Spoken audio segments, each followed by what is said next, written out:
बहुत सारे लोग ऐसे हैं जो स्टार्ट से ही होते हैं, वो प्यार का प्रयोग नहीं करते, साथ ही भोजन करते हैं और फिर भी वो बीमार हो जाते हैं। तो पिछले कर्मों का कुछ फल है या इसमें खान पान का कोई विशेष है, वो बताइए उसका। अच्छा, गुरु जी का प्रश्न है कि भाई देखिए बहुत सारे अच्छे भक्त हैं, महाराज हैं, सीनियर डिवोटीज हैं, तो उन्होंने तो कोई ऐसी गलत भोजन इत्यादि नहीं किया, सात्विक जीवन जिया है, तो उनका हेल्थ प्रॉब्लम दिखती है इत्यादि इत्यादि, तो उनका क्या कारण है? तो उनको तो सृष्ट पुष्ट होना चाहिए, सात्विक जीवन जिया है तो इसके बहुत सारे कारण होते हैं। एक कारण जो आपने बोला कि सात्विक जीवन नहीं जीने से हेल्थ खराब होती है, ये जनरल कारण है, आजकल हम देखते हैं, पर साधु संतों में ये कारण वैलिड नहीं है। जो अच्छे से हम देखते हैं बहुत सारे ऋषि मुनि योगी हिमालय में वो हैं, तो बहुत सारे भक्त हैं जिनकी हेल्थ अच्छी भी है। ऐसा नहीं इस्कॉन में केवल सारे सीनियर डिवोटीज हैं, महाराज सबकी हेल्थ खराब है। हिज होलीनेस इंद्रद्युम्न स्वामी महाराज जी आए थे हमारे, आप जानते होंगे महाराज जी का नाम सुना होगा आपने, बहुत ही सीनियर डिवोटी हैं, प्रभुपाद जी के शिष्य हैं। तो महाराज जी की बड़ी अच्छी हेल्थ है, इतनी अच्छी उम्र, इतनी वृद्ध आयु में भी बड़ी अच्छी हेल्थ है उनकी, क्या मेंटेन करते हैं, वो योगा इत्यादि भी करते हैं। आध्यात्मिक जीवन में हम योग कर सकते हैं, हम योगा भी कर सकते हैं हेल्थ के लिए, कृष्ण की भक्ति अच्छे से करने के लिए, मतलब वैसे नहीं कि भाई हम हठ योगी हो गए, वो वाला नहीं, हेल्थ के लिए थोड़ा सा करना चाहिए, तो वो पूरा ध्यान रखते हैं अपनी हेल्थ का। परंतु अब देखिए दूसरा कारण होता है, एक होता है प्रारब्ध भी कारण होता है कि भाई आप चाहे कितना ही ध्यान रख लें अपनी हेल्थ की, इतनी चीज़ों का, परंतु कोई चीज़ें आपके कंट्रोल से बाहर होंगी और अगर आपको आनी होंगी तो आएंगी। अब आप बोलेंगे कि महान सिद्ध वैष्णवों के तो प्रारब्ध नहीं होने चाहिए, उनका तो पूरा बर्न आउट हो जाना चाहिए, कर्माणि निर्दयते किंतु जो भक्ति भाजम, तो जो साधकों के लिए तो प्रारब्ध आएगा। मान लो जो मेरे को आ गया जी, मेरे को हो गई कोई प्रॉब्लम, पर जो महान महाराज हैं, सीनियर डिवोटीज हैं, उनको क्यों? तो दूसरा कारण है प्रारब्ध। और हाँ, जो सीनियर डिवोटीज हैं, महाराज इत्यादि जो हैं, उनके लिए प्रारब्ध नहीं होता, उनके लिए कृष्ण का हस्तक्षेप होता है। तो कृष्ण चाहते हैं कि भाई जल्दी शुद्ध हो जाएं, जो बचा कुचा उनके अंदर अगर थोड़ा बहुत कमी पेशी रह गई है आध्यात्मिक जीवन में सिद्धि प्राप्त करने के लिए, तो वो शुद्ध कर देते हैं, फिर उस प्रकार की परिस्थिति में डाल के थोड़ी तपस्या का जीवन हो जाता है, थोड़ा बहुत कर्म बचा है वो निकल जाता है। तो ये कष्ट होता है हल्का, मतलब हल्का तो नहीं, कुछ समय के लिए थोड़ा भारी कष्ट होता है, फिर हो जाए। वृत्रासुर की कथा सुनी, वृत्रासुर की कथा, वृत्रासुर को मृत्यु हुई थी छठे स्कंद में, इंद्रदेव ने उनका गला काटा था दधीचि मुनि की हड्डियों से। तो आप बोलेंगे भगवान ने अपने भक्त को खुद ही मृत्यु प्राप्त कराने के लिए आइडिया दे दिया। वृत्रासुर तो बहुत बड़े भक्त थे, तो भगवान का मनोभाव क्लियर था कि इसका आखिरी जीवन है, अब इसको धाम आना है। तो भगवान भी बहुत ज़्यादा उत्सुक थे कि जल्दी आ जाएंगे, तो जल्दी जल्दी इनका लास्ट खत्म हो। तो और जो भी थोड़ा बहुत कष्ट हुआ होगा, एक प्रकार का गला कटने में इत्यादि जो भी मृत्यु हुई, तो वो बस टेम्पोररी था, वो तो देख रहे थे भगवान के पास जाना है शाश्वत जीवन। तो वैसे ही जो भगवान अपने भक्तों को, महान भक्तों को जो थोड़े बहुत कष्ट आते हैं या हैवी कष्ट भी दिखने में आ सकते हैं, ऐसा नहीं, मृत्यु होना कोई छोटी बात नहीं है। और एक परम भक्त की मृत्यु हो गई और सकाम भक्त जीत गए, हाँ, वो निष्काम भक्त हैं, शुद्ध भक्त हैं वृत्रासुर, और हमारे इंद्रदेव भी भक्त हैं लेकिन सकाम भक्त हैं, तो वो जीत गए। तो ऐसा लग रहा है कि भगवान तो भैया सकाम भक्तों को फेवर कर रहे हैं, पार्शियलिटी हो रही है, बल्कि भगवान जितना जितना भक्त निष्काम भावना से युक्त हो जाता है, भगवान को और प्रिय होता जाता है। शास्त्रों में ऐसा बताया गया, सकाम भक्ति से भगवान उतने प्रसन्न नहीं होते जितना कि भगवान शुद्ध भक्ति से प्रसन्न होते हैं। ये तो क्लियर है ना, इसमें तो कोई दिक्कत है नहीं। तो फिर ऐसा लग रहा है इसमें तो भाई इंद्र को जीतने के लिए भगवान ने दे दिया आइडिया, और वृत्रासुर जी को तो हो गया।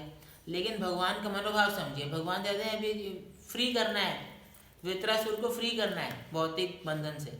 अब इंद्रदेव का तो भौतिक बंधन चलता रहेगा ना, क्योंकि वो एक सकाम काम, और ऐसा नहीं है कि इंद्र पे कृपा नहीं की, इंद्र की जो इच्छा थी और स्वर्ग की जो जिम्मेदारी थी इंद्र को, वो वापस बन पाए, नहीं तो उनको हटा दिया गया था ऐसे युद्ध वगैरह में। तो दोनों को ही कृपा किया, वो धीरे धीरे आगे बढ़ेंगे, अपनी सकाम कर्म वासना से मुक्त होंगे, धीरे धीरे भक्ति में लगे रहेंगे। और वृत्रासुर ठीक पूर्ण रूप से शुद्ध ही थे, थोड़ा बहुत जो उनका बचा हुआ होगा वो भगवान ने वो आखिरी कष्ट देकर खत्म कर दिया। तो भगवान ने दोनों का ही कल्याण किया, भगवान को इससे द्वेष नहीं है, दोनों ही भगवान को प्रिय हैं, लेकिन दोनों की कितनी इंटेंसिटी है, कितनी इच्छा है। जो तुरंत जाना चाहता है उसको तुरंत के लिए कर दिया, जो कह रहे रुक के आऊँगा मैं आराम से आऊँगा उसको रोक दिया है। नहीं, ये तो ऐसी बात हो गई प्रभु जी कि जहाँ हमारी बुद्धि को तोड़ने के लिए तर्क नहीं मिला, जहाँ शास्त्रों को तर्क नहीं मिला किसी बात का जवाब देने के लिए, तो हमने उसको भगवान की लीला पे और भगवान के ऊपर छोड़ दिया कि भगवान ने इसलिए किया। ये बात भी सही है। कैसे?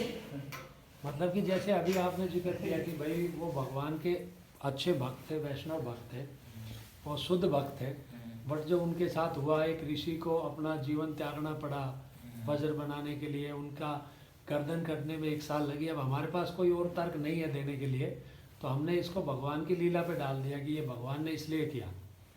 कि जहाँ बात आई ना कि भाई भगवान के वैष्णव भक्तों के साथ ऐसा क्यों होता है, तो ये तो नहीं, तो एक्चुअली क्या, ये आपका पॉइंट अच्छा है कि हम अपना तर्क नहीं है हमारे पास तो हमने ये कह दिया। एक्चुअली भगवान से संबंधित कुछ भी जो हम बातें करते हैं, जो शिक्षा ग्रहण करते हैं, वो हम आचार्यों के माध्यम से करते हैं, ये बहुत ज़रूरी है। अपने तर्क हम वैसे भी नहीं लगा सकते, चाहे मान लो कोई बहुत तार्किक व्यक्ति भी हो। तर्को प्रतिष्ठा श्रुतो विभिन्ना नासा ऋषिर्यस्य मतम न भिन्नम धर्मस्य तत्वम निहितम गुहायाम महाजनो ये कथा सपन था। अब देखिए सिमिलर केस हुआ, भगवान ने पांडवों को जिंदा रखा, बाकी सारे असुरों का वध करवा दिया। सिमिलर, पांडव भी भगवान को प्रिय थे, उनको जिता दिया भगवान ने। अब यहाँ पे वृत्रासुर की एक तरह से देखें दिखने में भगवान मृत्यु हो रही है, तो भगवान को बिल्कुल उल्टा काम हो रहा है। तो अब तर्क लगाओ, अगर भगवान पांडवों को बचा सकते थे तो वृत्रासुर को क्यों नहीं बचाया? तो अब नहीं लगा सकते ना, हमें आचार्य ने जो हमें बताया है। दिक्कत कहाँ है प्रभु जी कि भक्त की समझ में तो ये बात आ जाती है, या भक्त की मजबूरी हो जाता है इस बात को समझना, क्योंकि वो भक्ति के मार्ग में है। और अगर कोई यथार्थवादी इस बात को समझे तो वो उसकी बुद्धि से परे की बात। हाँ, तो इसलिए बोला गया है महाभारत में, आप नहीं समझ पाएंगे क्योंकि भगवान के कार्य ही ऐसे हैं। एक स्थान पर भगवान वैसे कार्य कर देते हैं, एक स्थान पर और भगवान के कार्य हैं। हम क्या करें, हम भगवान को क्वेश्चन तो पूछ नहीं सकते, पूछ सकते हैं पहले, पूछ भी सकते हैं, ऐसी बात नहीं है। उस लेवल पर आएंगे, जैसे अद्वैता वो विश्वनाथ चक्रवर्ती ठाकुर जी को समझ नहीं आ रहा था कि काम गायत्री में 23.5 अक्षर कैसे हो गए हैं। उन्होंने 23 अक्षर ही गिन पा रहे हैं वो काम गायत्री के अंदर, और 23.5 अक्षर लिखा है कविराज गोस्वामी जी ने, तो फिर वो कंफ्यूज हो रहे हैं, आचार्य गलत नहीं लिख सकते।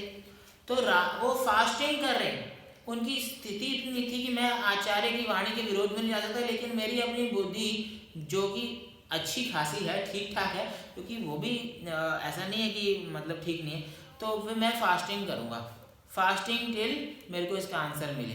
तो वो बिल्कुल उपवास पे चले गए। राधा रानी ने प्रकट होकर उनको आंसर दिया कि भाई आपने सही देखा है, लेकिन संस्कृत में ये ग्रामर का रूल है, तो ये आधा सिलेबल माना जाएगा।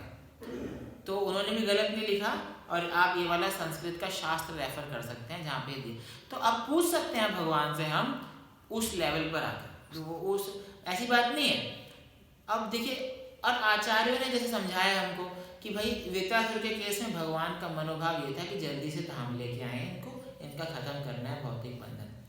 और पांडवों के केस में उनको धर्म का शासन स्थापित कराना था, इसलिए उन्होंने जिताया।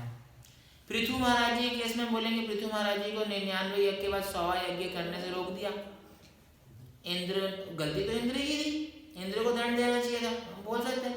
तो इसीलिए भगवान के जो निर्णय होते हैं, पहले ये भक्त का मीनिंग भी यही है कि वो कभी ये नहीं देखता कि भगवान में गलती है, और यथार्थवादी सोच के चलता है कि मैं भगवान के ऊपर, भगवान को इवैल्यूएट करूँगा, मैं भगवान को जज करूँगा, मेरे अंदर इतनी शक्ति आ गई है कि मैं भगवान की कसौटी कर सकता हूँ। तो मानता ही नहीं ना भगवान को, शक्ति मतलब उसको लगता है कि मेरी बुद्धि भी अच्छी खासी है, मेरे पास अच्छा दिमाग है तो ये मैं अपनी बुद्धि पे तोल सकता हूँ।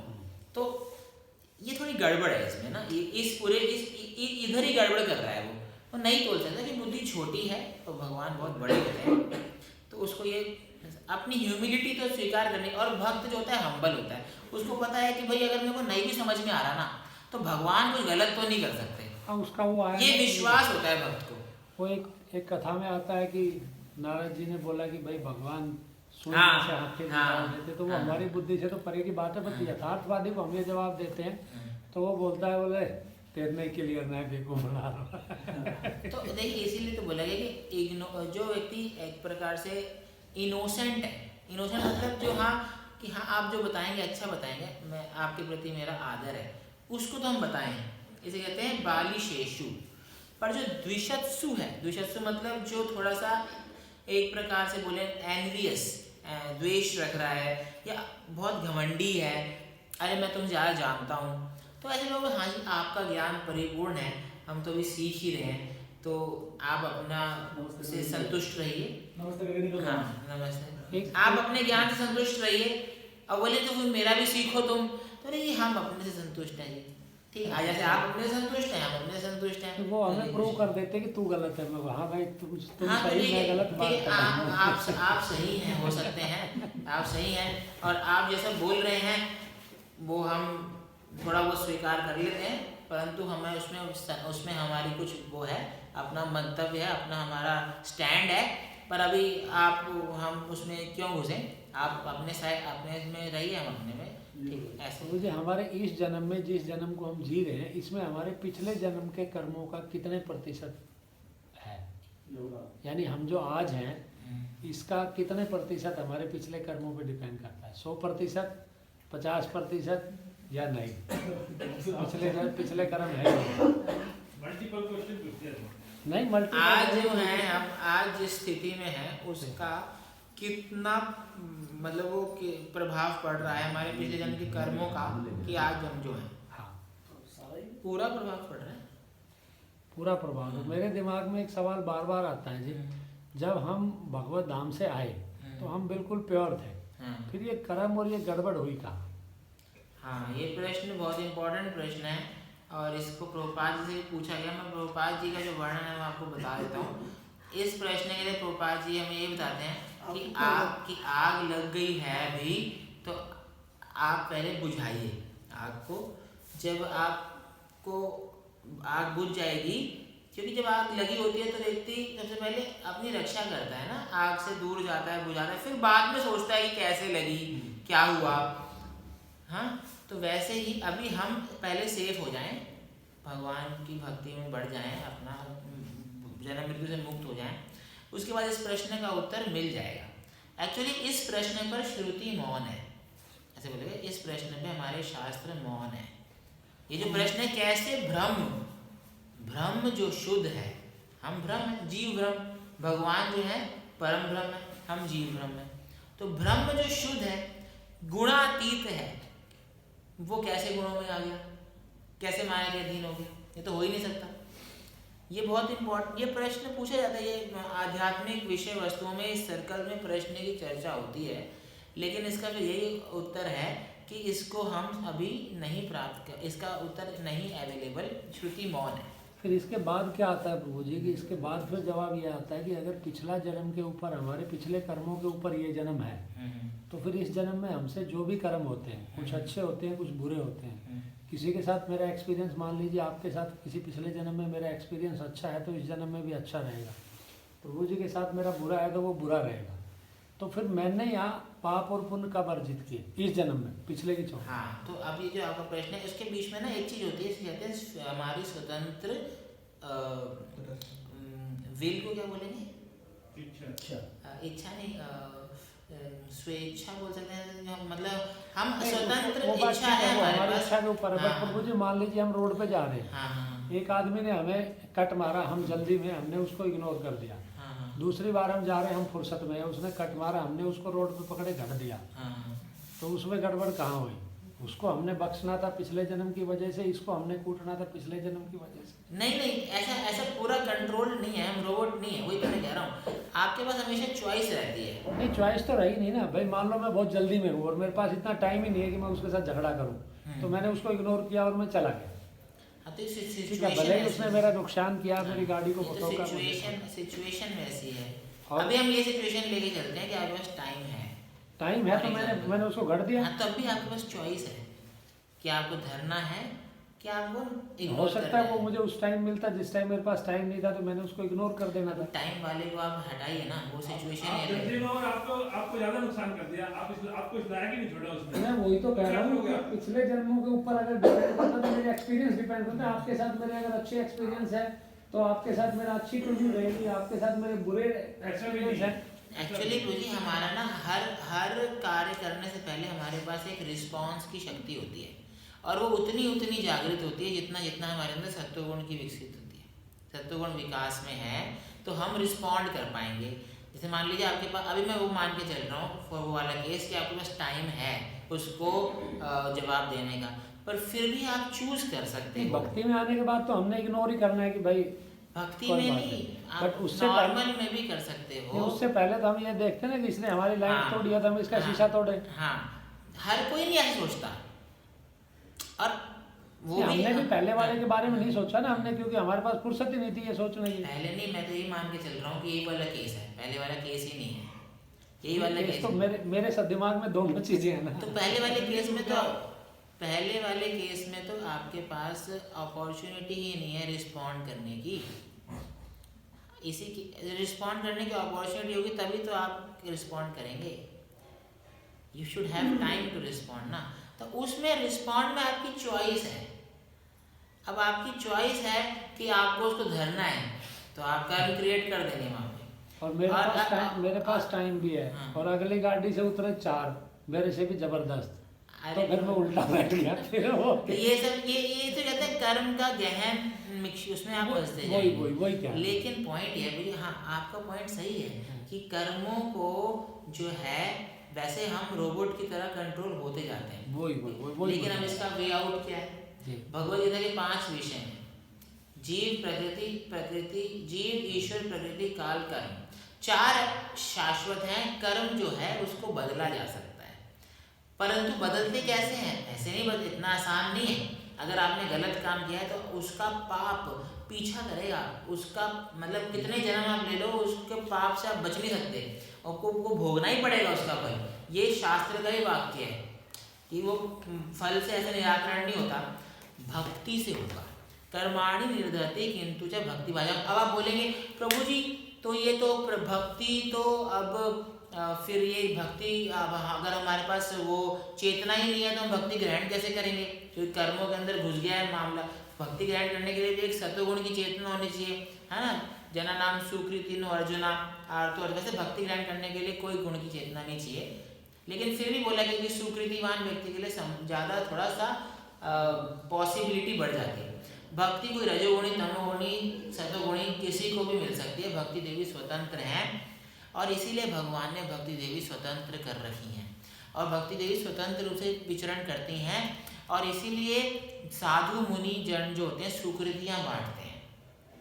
देखिए मान लीजिए आप फंसे हुए पूरा कर्म के चक्कर में फंसे हुए और आपका ये आप हमारा रिस्पॉन्स भी फिक्स होता है प्रभु जी। जो रजोगुणी व्यक्ति है वो सोच ही नहीं पाएगा ज़्यादा, मैक्सिमम। सत्वगुण होना चाहिए व्यक्ति के अंदर कि भाई मेरे को क्या करना है, इसको दंडित करना है या पुलिस में जाऊं या छोड़ूं, ये सब चीज़ें, तो उसका विवेक चलेगा सत्वगुणी व्यक्ति का। लेकिन जो रजोगुण, मैक्सिमम लोग रजोगुण तमोगुण में हैं और सत्वगुण भी शुद्ध नहीं होता भौतिक संसार में, तो वो अपने स्वभाव के अनुसार कार्य कर देगा। स्वभाव से बंधा हुआ है, शास्त्रों में बोला गया व्यक्ति स्वभाव से बंधा होता है, लेकिन स्वभाव को विजयी होता है साधु संग से और ये भक्ति के द्वारा। तो इसलिए साधुगण जो होते हैं सुकृतियाँ बांटते हैं। ये साधुगण जो होते हैं सबको, जैसे मान लो आप फंसे, आप अभी अपने स्वभाव में बंधे हुए, कोई साधु आएगा आपको उसके दर्शन हो गए, जो शुद्ध साधु के दर्शन हो गए, या गीता आपने उठा के थोड़ी सी पढ़ ली, तो जितना जितना आपके अंदर आध्यात्मिक शक्ति का संचार होगा, वही मैंने आपको यहाँ बोला है। भागवतम में आध्यात्मिक शक्ति के विषय वस्तु के बारे में बात की गई, अंतरंगा शक्ति।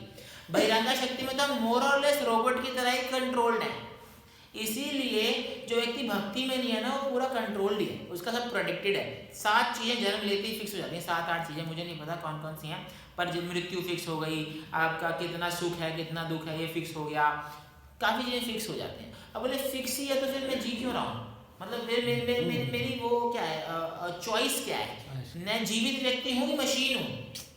तो हमारी चॉइस होती है, वैसे थोड़ी बहुत चॉइस तो लाइफ की होती है हर पल, लेकिन एक मेन चॉइस होती है कि मैं क्या चाहता हूँ। क्या अब मैं कृष्ण की तरफ मुख मोड़ूंगा? जितना जितना स्वीकृतियाँ हमको पास इकट्ठी होती जाएंगी, हमारी वो चॉइस स्ट्रांग होती जाएगी और फिर हम भक्ति स्वीकार करते हैं। तो ये एक है मतलब गहरा सिद्धांत है कि मैक्सिमम लोग जो हैं कंट्रोल्ड हैं प्रकृति और गुणों के द्वारा, लेकिन उससे मुक्त होने के लिए भी भगवान ने प्रावधान बनाया है। साधु लोग विचरण करते हैं और सुकृतियाँ बांटते हैं। और सिर्फ वो नहीं है, रामायण की कथाएं, महाभारत की कथाएं, भगवान की कथाएं हैं जो हम इधर उधर सुनते रहते हैं, भगवान के नाम हैं। तो जितना जितना एक व्यक्ति की सुकृतियाँ बढ़ती जाती हैं, मंदिर है, ये है, वो है, भगवान, ये सब कभी बंद नहीं होगा, चाहे कोई कितना ही जोर लगा ले, कभी भागवतम नहीं जाएगी, क्योंकि भगवान की प्रकृति ऐसी है। भगवान का पर्पस ही है उनको लोगों को बाहर निकालना है। इसलिए इसलिए होता है ना, भक्ति अहेतु की होती है, कोई कारण नहीं है कि हमारी भक्ति शुरू हो गई, या साधु का भी कोई कारण नहीं है कि वो भक्ति बांट रहा है, वो उसका कर्तव्य है, एक तरह से भगवान ने ड्यूटी भी दे रखी है। और जिसके पास भक्ति होती है ना, अपने आप में वो बढ़ जाती है। जैसे प्रहलाद महाराज को देखकर अपने आप में उसके फ्रेंड्स लोग भक्ति में बढ़ने लग गए आगे। मतलब एक साधु, शुद्ध साधु खड़ा है, देखने मात्र से आपके अंदर भक्ति का संचार होने लग जाएगा। तो ये स्वतंत्रता है भक्ति की। और एक बार भक्ति का परिवेश हो गया आपके चित्त में, तो आपकी चॉइस आ जाएगी, फिर आप कंट्रोल नहीं रहेंगे, फिर आपके पास चॉइस। इसलिए साधक के पास चॉइस होती है, आज मैं मंगल आरती उठूं कि ना उठूं, रोज सुबह हमारे पास चॉइस होती है। जो व्यक्ति सोता ही रहता है उसके पास नहीं होती है चॉइस, क्योंकि उसको वो तो बंधा हुआ है अपने पैटर्न से, उसका पैटर्न बना हुआ है, सालों सालों से वो सो ही रहा है 4 बजे, तो वो नहीं उठेगा अपने आप। पर जो साधक बन गए हैं हम लोग, विशेष साधु संघ की शक्ति मिलती है हमको, तो हमको चॉइस होती है, अरे आज प्रभु जी फिर मंगल आरती नहीं उठूंगा। प्रभु जी उठ तो जाते हैं, पर जाडो पकड़ ले, रजाई पकड़ ले, चिपट जाए रजाई। हाँ वही ना, रजाई चिपटना, ये 2 ऑप्शन है, क्या मैं रजाई में चिपटा रहूं, क्या मैं अभी चला जाऊं। तो साधक के पास चॉइस होती है। जो व्यक्ति कर्मी जीवन में है उसके पास तो चॉइस है ना, जो चिपटा ही रहेगा रजाई के अंदर, चॉइस भी नहीं है उसके पास। इसीलिए प्रचार बहुत महत्वपूर्ण चीज़ है। हमको ज़्यादा लोगों को भगवान का संदेश सिखाना चाहिए, बांटना चाहिए, उनको समझाने का प्रयास करना चाहिए। अगर वो सुनना चाहे तो, डिपेंड भी करता है ना, कोई सुनने के लिए तैयार ही नहीं है। अब आप बोलोगे मुझे सुनने के लिए तैयार नहीं, उसका उद्धार कैसे होगा? उसका उद्धार होता है बहुत धीरे धीरे होता है। एक तो माया से डंडे खाता रहता है धीरे धीरे, और वो कहीं ना कहीं कुछ ना कुछ प्रसाद मिल जाता है, या कुछ ना कुछ साधु के दर्शन हो जाते हैं, धीरे धीरे होता है। बहुत जन्मों के बाद आए हैं हम सब भी, ऐसा थोड़ा है कि हम एकदम से इतने तो कर्म बंधे हैं, तभी तो भाई हमने हो सकता है 1% करी हो तो भगवान ने इस जन्म में हमें बुला लिया, आपने 90% करी हो तो आपको ब्रह्मचारी बना दिया। हाँ, और एक विशेष साधु की सेवा का भी फल होता है। ठीक है, अभी हम यहाँ विराम दे देंगे, बहुत टाइम हो गया। हरे कृष्णा कृष्णा कृष्णा हरे हरे, हरे राम राम राम हरे हरे। श्रील प्रभुपाद की जय, श्रीमद् भागवतम की जय, गौर प्रेमानंदे, समवेत भक्त वृंद की